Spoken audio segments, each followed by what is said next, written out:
True Crime Broads with Crystal and Renee.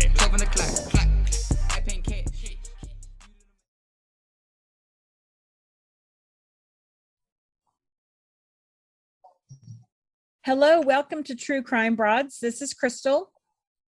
And Renee. And we are so excited. We have a really special episode tonight. When Renee and I were at CrimeCon, we met a lady who had a table there, and we were so impressed with her and her dedication to the case that she was there representing. And it's of her first cousin who was murdered back in 1985, and it's an unsolved case. So we invited her on the spot after we chatted with her a few minutes. We invited her to be on True Crime Broad. So we just now we're getting around to interviewing her. Her name is Anita DeFrancesco, and her cousin's name, the murder victim, is Donna Gentile. So we're really looking forward to having her on. And Renee, that was fun meeting her at CrimeCon. I think we know for a fact we're going to definitely be going to all the CrimeCons from now on, aren't we? That was so fun. Absolutely. Yeah. I was just impressed. I mean, like you said, it's 36 years of dedication. So definitely. And CrimeCon was a lot of fun too. Yeah. And we made so many great contacts and had a blast. And before we dial in Anita, we were going to read a quick review as we've been doing at the beginning of our episodes. And the title of this review, it's our most recent one. It says, "This case is solvable," and they gave us 5 stars.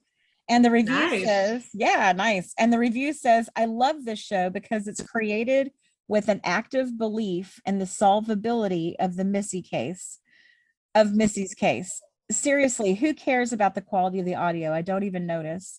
Thank you, ladies, for your love and the way you value life.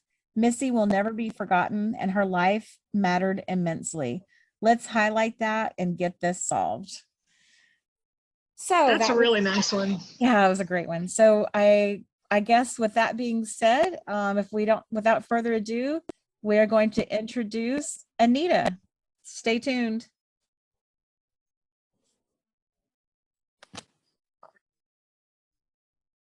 We here at True Crime Broads are so excited to introduce our listeners to Anita DeFrancesco.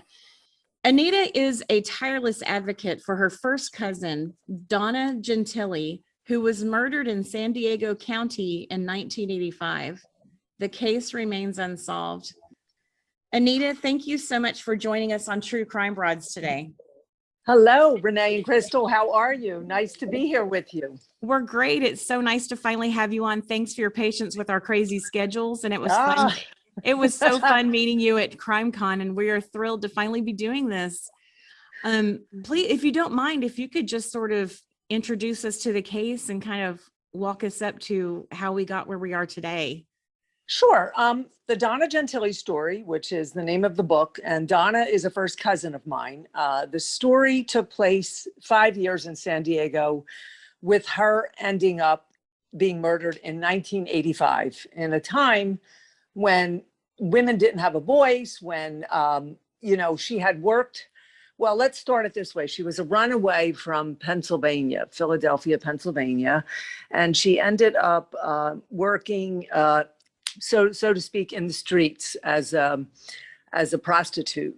And during that time, she found herself getting involved with a lot of different policemen, and ones that would help her, ones that liked her. She sort of was a girl who just kind of fell into that life, but it wasn't something she wanted to stay in. And so as time went on, she always would send us letters. That is my mother's brother's daughter. And my mother was the legal guardian of her brother, who had lived with us in our South Philadelphia home. And so all of her letters and phone calls for those 5 years came to us. And we were all in our 20s at the time. I'm about 8 years older than Donna. So she had died at 22 years of age. And I kept a tab on all of her letters and everything that she was sending us. And toward the end of her 5 years, it became like all these dangerous messages were coming through, like, my life is in danger, I'm going to be killed. And no one really took it serious. And I did, because I thought, wait a minute, this girl was a girl, working in the streets. She wasn't a girl that was on drugs or anything like that, but she just had herself together. And during the course of that time, she had a boyfriend or two, and she worked as a security guard. And when she worked as a security guard, she got off the streets. So she looked for anything, any type of job at her age, 17, when she arrived there, anything that she could do to support herself other than street work. And from time to time, she would have to go back to that kind of work. And these were what the letters said. Hey, I have a job now. I'm no longer doing the street work, or I'm living with a guy. I met a boy. I'm going to get married and come home. And letters like that. I mean, I have about 20 of them. Right. And over the course of the time, she got involved with policemen, and they took to her. They liked her. And she was, more or less, some of them probably were her clients, because the police, there's an underworld there, and they're men, and they go for prostitutes as well. But Donna had a little bit more of a relationship, we'll say, with them, where they were helping her out, or she was, there for them. And to make the long story short, she had gotten involved with two policemen, and one of them was, I don't know if I should be saying their names or not, maybe not.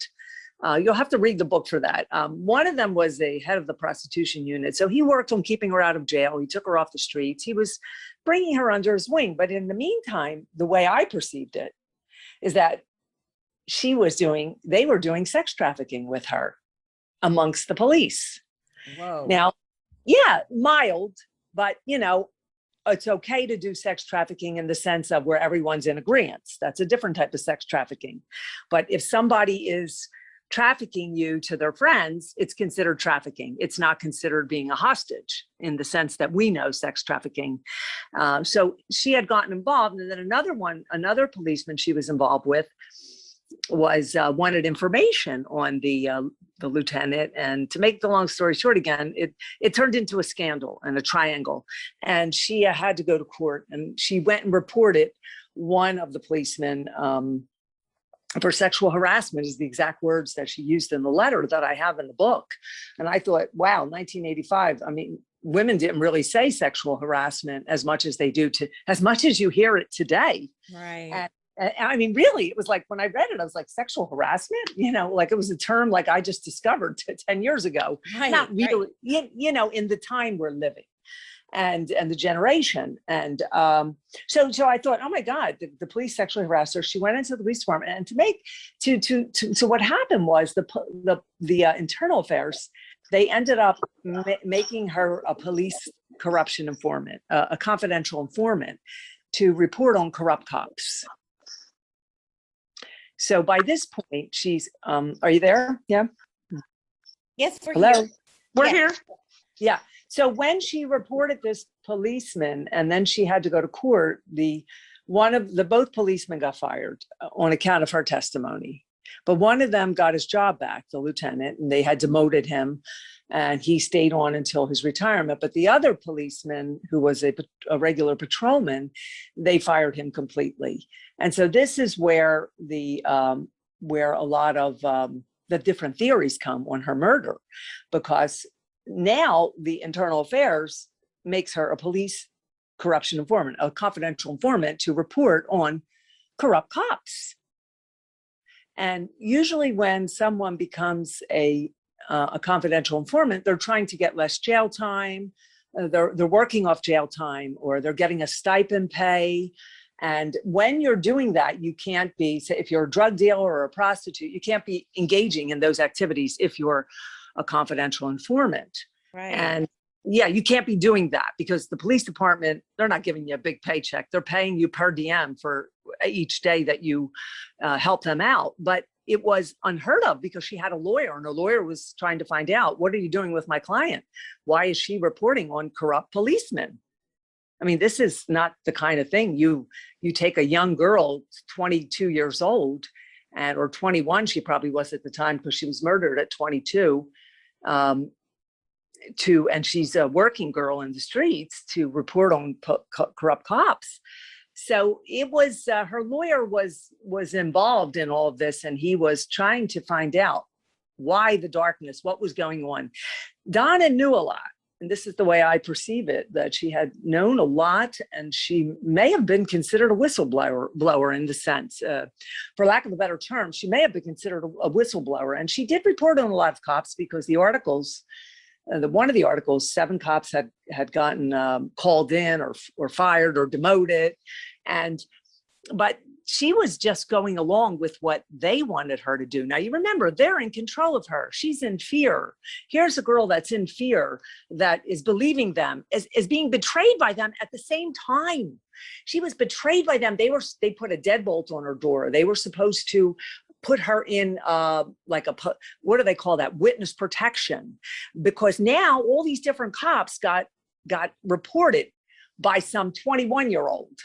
And they're all losing their jobs, or they're in fear of losing. And other cops she hadn't reported were probably in fear, like, whoa, if she took down a lieutenant, what else can she do? So really they used her. She was in the middle of it all. She was in the middle of internal affairs, and she was in the middle with these 2 other cops, because the one cop who got fired completely was after information from her on the lieutenant, because lieutenant was that other cop's boss.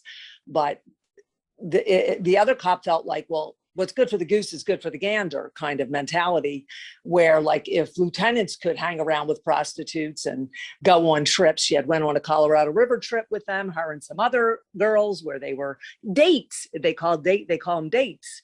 They were dates to policemen, lieutenants, and all in good fun. But really, if you're a working girl, a policeman's not supposed to be with you. A lieutenant is. Yes. Okay. But this is where what happened. So the other cop had gotten a little bit, I guess, jealous or whatever. And why could the lieutenants do it and we can't? Because he had a little thing with her in the beginning. He took her on a ride along.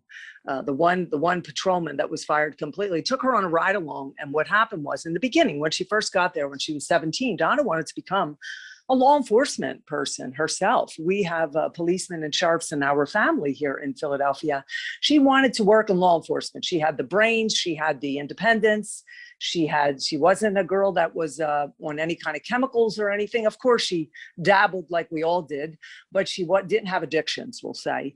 And she wanted to become, and that's why she took on the security jobs at these like hotels and things, because security guard, because that was the step into working toward getting into law enforcement, to having some background. And but the one cop who she ended up getting fired completely, he took her on what they call a ride along, a civilian ride along. And you're not supposed to take like a drug dealer or a prostitute on a ride along. So he didn't know, he claimed, or allegedly says that he didn't know she was a prostitute. And then they found out and they gave him hell. And that's why 5 years later, when she was hanging out with the lieutenant and going on these trips, and her and other working girls were going on trips, and it was more or less understood that lieutenants could do what they want. And so the other cop kind of got jealous. That's where the whole scandals came. And that's when she went to save herself. And the San Diego Police Department pretty much betrayed her. When you mentioned that she was working with internal affairs, I read that when I was looking into this case. And that just was sort of jaw-dropping. I didn't see that coming. That's just pretty wild. Well, the thing is, when Donna was, they offered her that. I think they offered her because the lieutenant got her a work furlough. She was supposed to do like 100 and some days in jail and only did like 60, which that's good. That's why. So Donna hung around with these police, but they liked her. You see, they liked her. They took her under the wing, the one lieutenant who she had gotten demoted. And when the can of worms opened, when she went in and reported the one police for sexual harassment in the letter, because see, what happened was that policeman was harassing her for information on the lieutenant, where she didn't want to give that information because she thought, oh my God, the lieutenant's helping me. Why would I, turn on him? He's my friend. And the other guy was just acting crazy and being jealous. In a sense, not jealous of like a love thing, but jealous in the sense of like what's good for the goose. Why could the lieutenant, and those higher up police go with these prostitutes and take them away, and it's all okay, and when he took her on the ride along, they gave him hell, and they they demoted him or whatever back in the beginning when she first arrived there, because she had aspirations of becoming a police. And so she became friendly with all the policemen. She had a lawyer that was very fond of her, Douglas Holbrook, who eventually was murdered, or not murdered, but died at a very young age. And it looked like he was murdered. Honestly, people were being murdered. And it was just, anything around her case was very, very delicate. There were reporters that were being fired if they brought it up in their news articles. And I have one in there that they couldn't talk about her. So they had her under so much pressure, but they didn't save her. She went to them. She figured, first of all, a working girl never walks in the police department, a prostitute in this day and age. They think the moment they do that, they're going to get arrested. Right. But say they want to walk in and report a serial killer that's on the street. So to protect women out there, working people out there, but they don't, that's why there's all this decriminalization out there now to protect the rights of these type of people. But the thing is, she went in because she was friendly with a lot of them. They knew her, they liked her. And she felt like she was a cop herself in that sense. And that's the direction she was going. So anyhow, she walks in, and when she reported him, that's later what they thought, she's pretty slick. And they make her a police corruption informant to report on the corrupt cops. I mean, who does that to a girl that age in the field of work she was in? I mean, that is like really abusing somebody. Like, that's why the NHI is on the book cover, no humans involved. Right. Where the artist came out later, sort of like the George Floyd thing, they protested and they faced that sign to the San Diego Police Department because she was considered, like, because of the line of work she did, there was no they didn't have to do a proper investigation on her murder, and they could use her, and because they feel those type of people don't have families, and they're runaways, and and the NHI stems back from way back from it's racism and people that used to be, they used to call it the people that there was this let me see if I have it here. Anyway, way back in the day, they called it the Wamba. He was somebody by the name of Mr. Wamba, W-A-M-B-A-U-G-H. They called them the wagon of drunks, and they were considered NHI, people that didn't matter, that they just drank and they were in the streets, or even people of color and people that were on drugs or prostitution. So they used her, and that's why the artists came together and made this whole thing about NHI, because they felt that they murdered her in that sense, and they felt that it wasn't fair justice. Why would they betray her? And she even wrote in the letter. She even writes in the letter, the police department, San Diego Police Department, betrayed me. They said they were going to put a deadbolt on my door, and the other cop, the one who got fired, broke the deadbolt. And so they were supposed to put her in witness protection, and they didn't. And she had, that is so sad, because we did another story, I don't know, probably a couple months ago, on a woman by the name of Donna Brown that was killed in Galveston. And there was another person that was killed. I can't remember if it was a month before her or after her, but nevertheless, Donna Brown's story, got some attention and, coverage and so forth. And I asked the police officer why the other person never got any, coverage. Nobody even knew about him. And she explained to me, well, he's a transient and just somebody that just lives on the beach, and basically nobody really cares. And I was just shocked. I was like, are you serious? That's still a human being that was murdered. Doesn't make any sense. It's just sad. Well, yeah, that, and see, the purpose of the NHI was to humanize. The purpose of what they did was to humanize the victims and demonstrate the violence against any woman that's unacceptable. So violence against one woman is a violation to all women.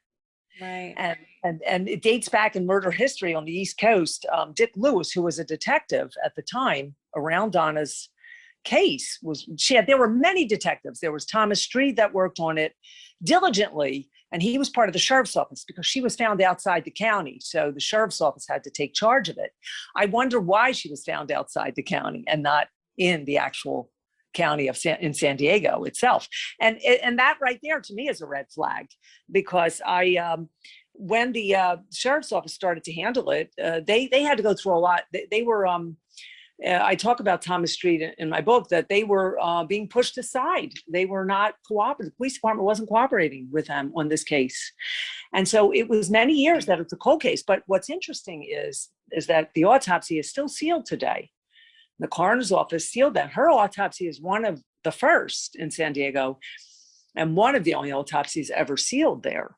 Interesting. Yeah.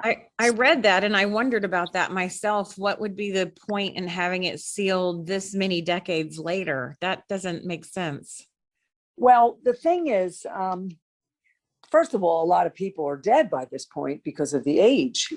Donna was 22. So Right. more than likely everyone around her was in their 30s at the time, 30s, 35, 40. So they would be, they'd be like maybe almost near 80 today. And the thing is, to go and try to get this, they will destroy evidence. They will. It's a very delicate subject. It's a very delicate. They just are hiding something, is what I believe. And maybe at this point, I don't know why they want to bring the truth out now with everything going on in the world. It sort of just fits right in with everything, I think. Yeah, for sure. With everything that's going on now in the world, it sort of fits right in. So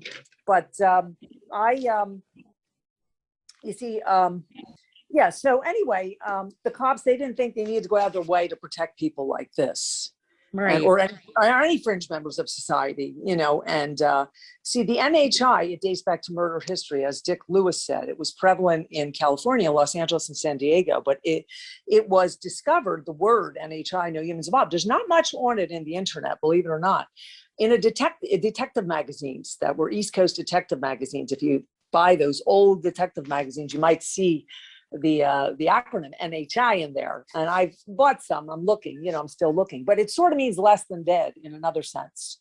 And the female victims continue to be blamed, in particular for the violence perpetrated against them. So her murder was labeled as a flawed investigation. And So is NHI still active, or is that an older organization? Well, it's not even an organization. What it is it's a term they still use, but I got you. Yes. primarily in Los Angeles and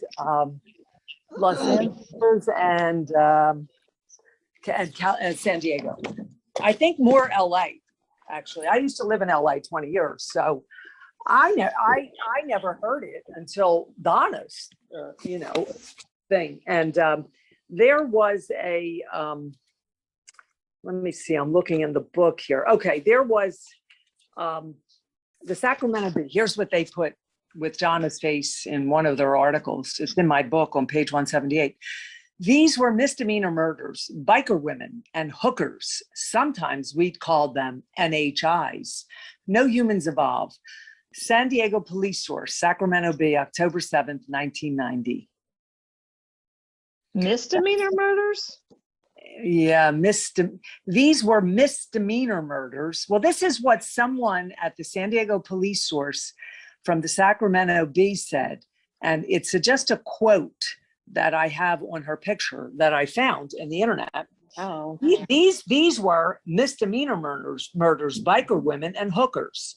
Sometimes we called them NHIs, that no humans involved. So I don't know why where misdemeanor murders comes from, but meaning that probably they were misdemeanor, a lot of them, biker women, hookers, but they called them NHIs because of what they did. Like their life didn't matter. And so anyway, all of that happened. And where we are today is that we'd love to, it's still a cold case, but we'd love to get this autopsy open. And it revolves, this whole thing, revolves around women of today, because Donna was a girl who was silenced at home. She was a young girl who ran away from abuse at home, and she was silenced by her mother, and no one believed the abuse that was going on there. And when she went to California, San Diego, she was working toward, being someone who had a voice. She was resilient. And the resiliency, probably when she went in to fight for herself, she didn't realize that this was a dangerous road to take, to walk in a police department and report a policeman. That if there were women lawyers around back then, or women supporters like we have today, they would have advised her not to do that, because that was a dangerous move on her part. Because, a girl like her, the cops are going to come out to kill you. Mm-hmm. And that's where she made the statement. She made a tape. Back then they made those little audio tapes where she gave it to her lawyer. And I've still been trying to get this tape from somebody.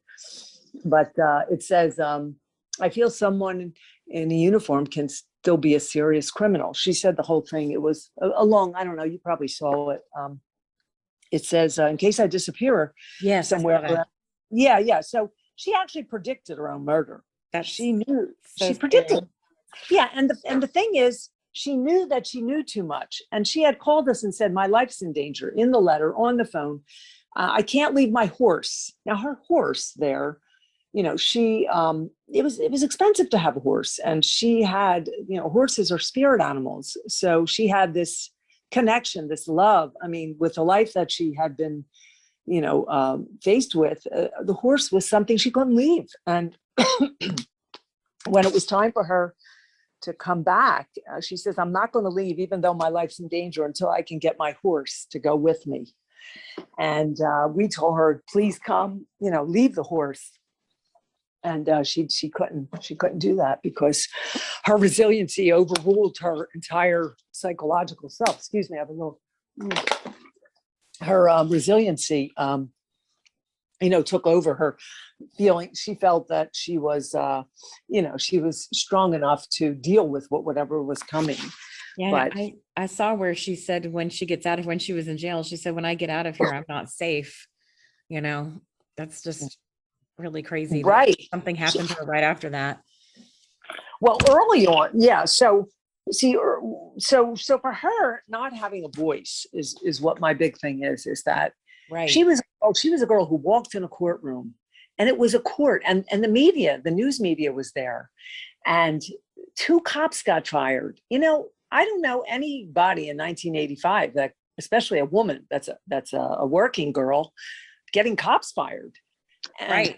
Like they do today. Everybody, cops are getting fired left and right today. And they're all leaving the force because it's dangerous. But back then she was a woman with a voice, and she stood up for herself. And this is what the amazing thing is, how she stood up for herself, because it was just unheard of.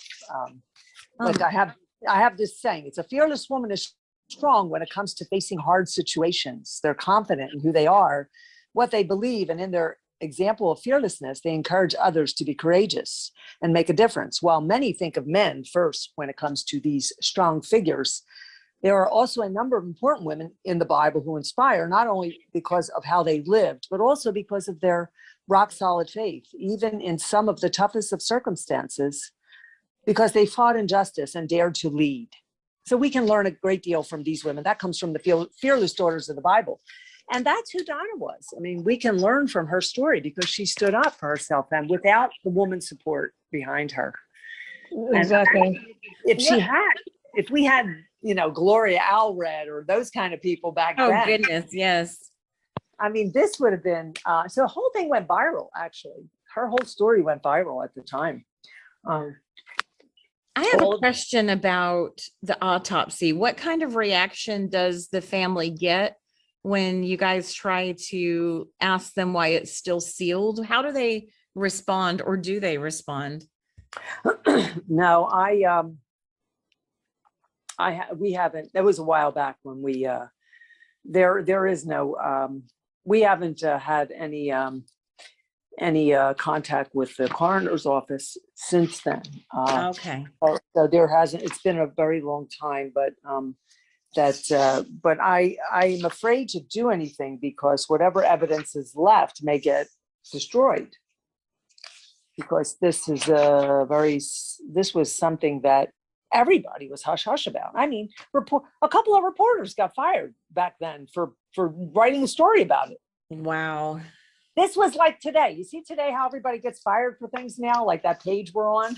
Yes, yes. It was going on then. Like one or two reporters. I have one story in there where the reporter said Donna begged not to get out of jail, and this warden, a female warden, had to take her somewhere, and she said Donna begged to stay in jail a little bit longer. Wow. Because she felt she was safer there.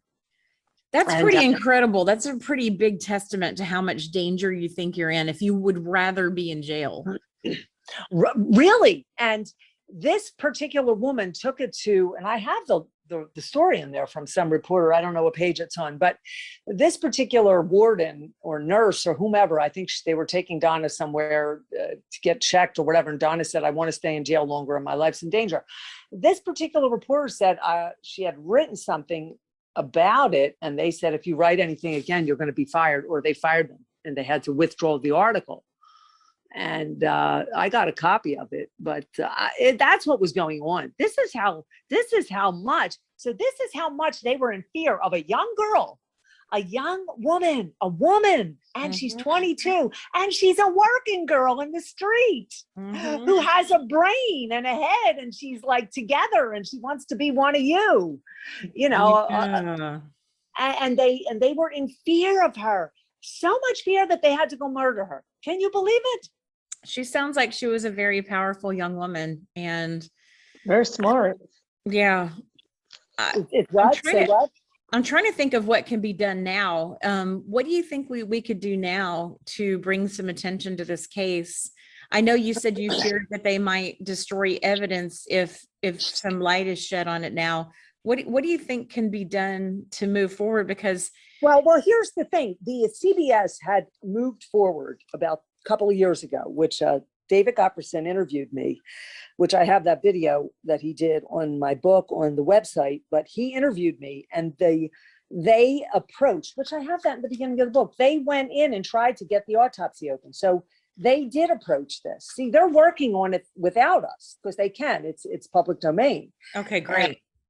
So David Gopperson, let me see the letter here. He already approached the coroner's office, and the two letters that I have them in the book saying that at this time we can't do anything. And David Gopperson and the CBS said, it's been like this many years and we would like some cooperation now. They're still trying to do it, the news media out there, trying to get this opened and the autopsy. And one of the, let me see here. Those letters from the CBS in the book. The San Diego coroner said that Stark, his name was at the time, told the Tribune that he no longer completes or releases autopsy reports while a murder investigation is continuing and results are available only to law enforcement, which Donna's case is considered cold case. So I would imagine it's considered an open investigation if it's a cold case. But I'm looking for that letter from the, here it is, CBS News. As recently as 2015, investigative producer David Gopperson of CBS in San Diego requested that the San Diego County Medical Examiner to release Gentile's autopsy under the California Public Records Act. The agency issued a denial letter which said that the San Diego County Sheriff's Department wanted to keep the autopsy sealed. You want me to read what it says here? I would sure like to know why they still think it needs to be sealed. Yes, please continue. This is on page 141 of the book. It said, until this directive is rescinded by the investigating agency, we are unable to release any information or provide any copies of our reports regarding this case.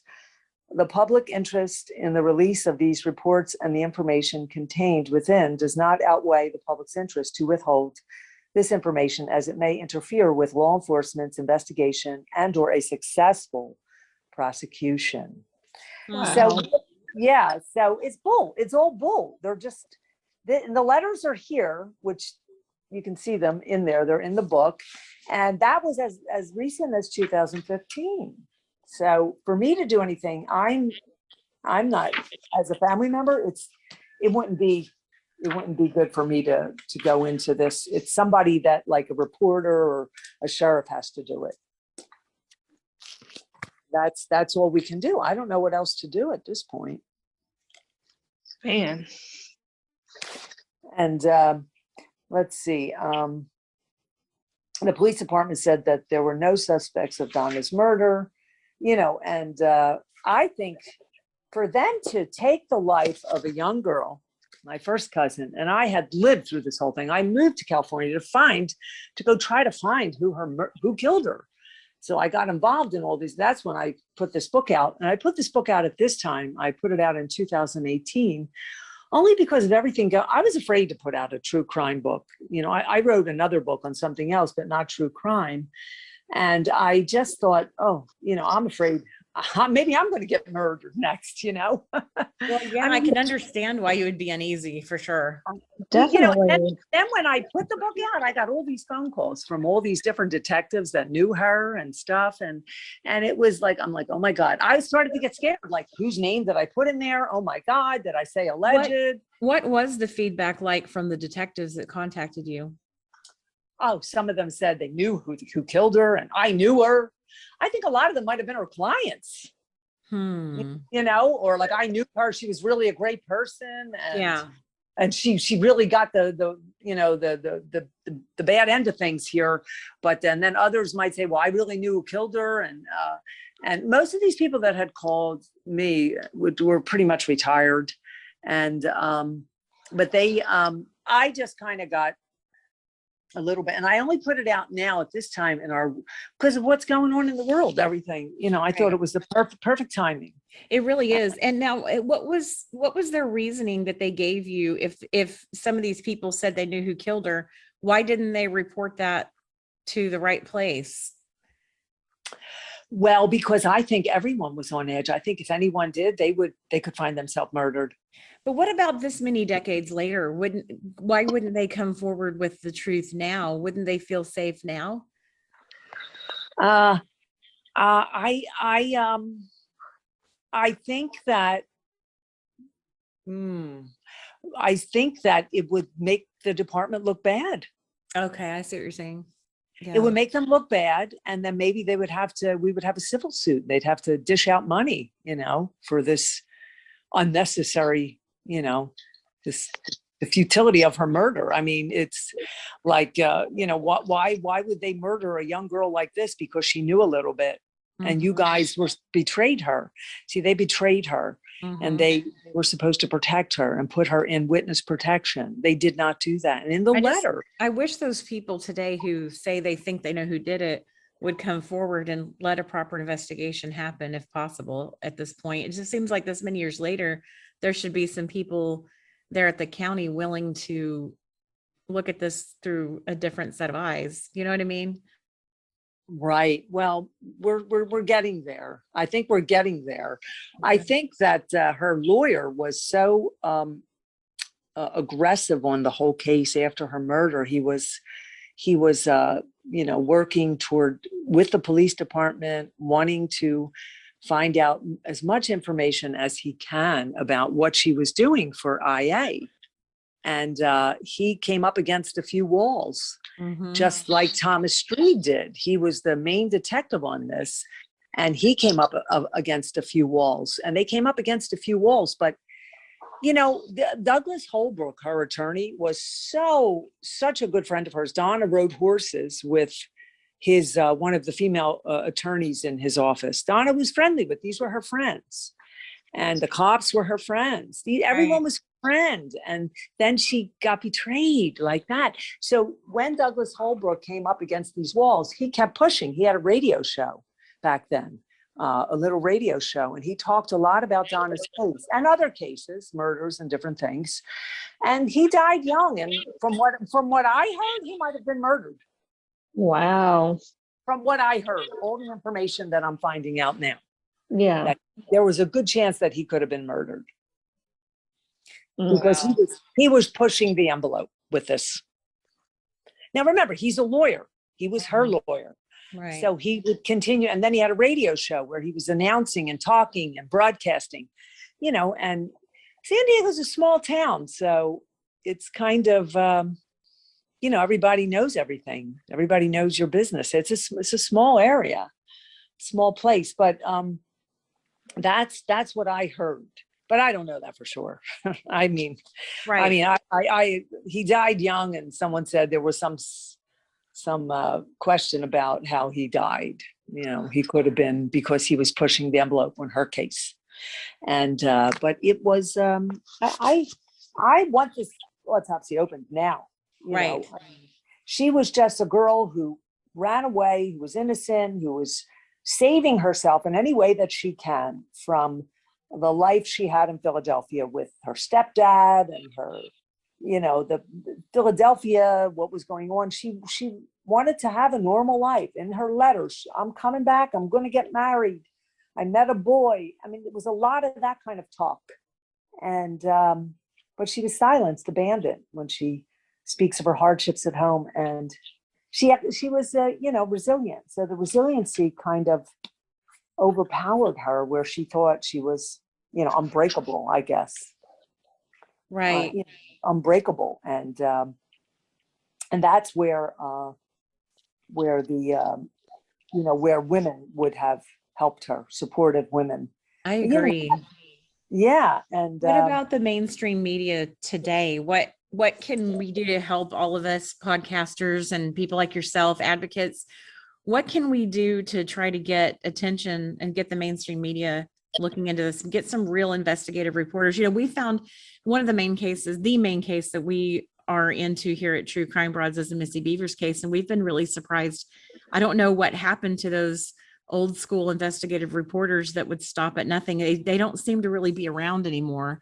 Have you found that to be the case with Donna's case when you try to get coverage? Well, I got the CBS. They're on it all the time over there and they contacted me. I didn't even. That's great. Yeah. Other medias I haven't really reached out to. Maybe the New York Times I did. Her whole story was in New York Times, LA Times. I think I sent the book. Oh yeah. San Diego newspaper was supposed to do something. And then in the middle of the pandemic, they were supposed to do something on 35 years of our anniversary, which was last year at the time of the pandemic. So right. He put me off on that, the reporter there, and too much news going on with that. And so now I could address, I could reach out to LA Times or the San Diego again, or even the New York Times to see if anybody, but I was in the office in LA with Oxygen TV, and they were going to do a story. Now, Nancy Grace said she's going to do something. When I met that would be wonderful. I met Nancy Grace. I met her at the Crime Con. And but I was at Oxygen Television in California, in LA, and they were going to do a story on this, but they wanted new evidence. They wanted to know that the autopsy is being opened. Mm-hmm. I think it's time for the media to question why it's still closed, why it's still sealed. Right. It's a long time. Yeah. Well, the CBS has been on it, and they, I really, at this point, for me to do something, I could wreck things if I were to step in as a family member. But I have some other people that are working on something that may that may go and try to get this open, but it has to be by someone in media or law enforcement that could get this open. It has to be someone that the family's not going to have much pull at this point. I mean, because it sounds like they can only release these things to law enforcement with the permission. And see, at the time, there was a lot of corruption going on in the San Diego Police Department at that time. They were under they were trying to do a lot of cover up at the time, and which was a lot of police departments had a lot of corruption. Now you see it in this day and age. It's a little bit more apparent to us, but back then they were trying to hide anything that was corruptive. And I think there was, because of the corruption and a case like this, it would have brought them down. Yeah, I see what you're saying. Well, we certainly hope here at True Crime Broads that something changes. And please let us know how we can help. We just have a podcast, but we're always up for helping in any way we can. So if you think of anything, don't hesitate to contact us. Renee, did you have any questions for Anita? No, I'm blown away that it is went the way it has for the length of time it has. I'm just in shock. It's crazy. Yeah. Yeah. If you think of anything that we can do, or if you know any other media that wants to, try to get in there. I mean, the CBS is really on it out there in San Diego. He's on it. David Gofferson. He is really wonderful. And, awesome. And I even have Thomas Street, the detective, and he's been working on it, but he told me just to let him do it. You see, so I think it's not my position to do it. Interesting. Well, we will definitely, hopefully we'll have some listeners that have some ideas, and we will definitely keep you in mind and keep in touch and see if there's something we can do. We have a PR person that works for us a good bit of the time, and maybe she can help spread the word about Donna's story. I know she listens. Hi, Jennifer. So we will, we'll definitely put our heads together and circle back with you. This is just a terrible case, and we're so happy that you came on our show to share it with us and share it with our listeners and raise awareness for Donna. Okay, well, it's my pleasure to be here with you.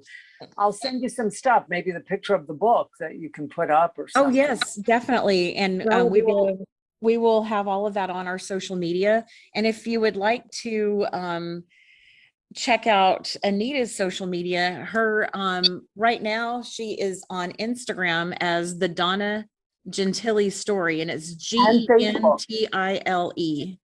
And Facebook. And Facebook. Okay, wonderful. And yes, please check her out there. She has a book on Amazon by the same name, the Donna Gentile Story. That's the name of the book, and it's on Amazon right now. And well, Anita, maybe we can have you back again sometime after there's been some progress. We would love to have you back. And absolutely. And if you think of any follow-ups, anything you want to share with us or our listeners, please just contact us. You have our email address, or feel free to get with us through social media. I just followed you on Instagram before we started recording, so we would love to stay in touch. And there's more on Facebook. Yeah, more on Facebook. Okay. Okay, great. Yeah, I'll definitely get on your Facebook too today then. And all the blogs are on the website, the DonnaGentileStory.com. Oh, fantastic. Yes, your website by the same name. Right. Okay, everyone. Well, thanks, Anita, so much for your time, and we will definitely talk to you soon. And I want to thank our listeners for joining us for True Crime Broads, and we will talk to you again soon. All right. Thank you. Thank you. Talk soon.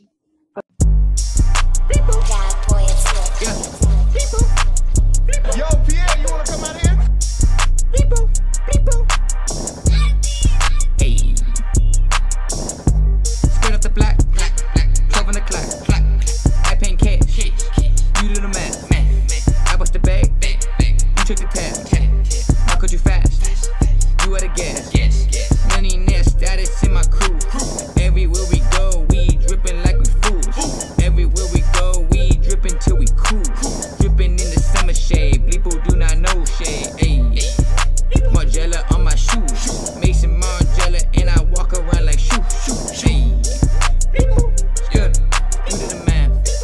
you do the math, Hubo. Don't need a coat, engine too hot, Lil Hoo-Boo, in a drop top, money overflow, it can't stop, look at your bank, it's a quick drop, diamonds round my neck, looking sharp, you a little minnow, I'm a shark, my future bright, but yours dark, flexing up foreign, push to start, you pull up in a Chevy, you so boring, my bank heavy, pull up in a foreign, if you start to talk, see you in the morning, please don't speak, cause I'll be snoring. Oh no, Bleepo's back. Skirt off the block, 12 on the clock. I pay in cash, you do the math. I bust the bag, you take the tab. My cut you fast, you at a gas. Skirt off the block, 12 on the clock. I pay in cash, you do the math. I bust the bag, you take the tab. My cut you fast, you at a gas.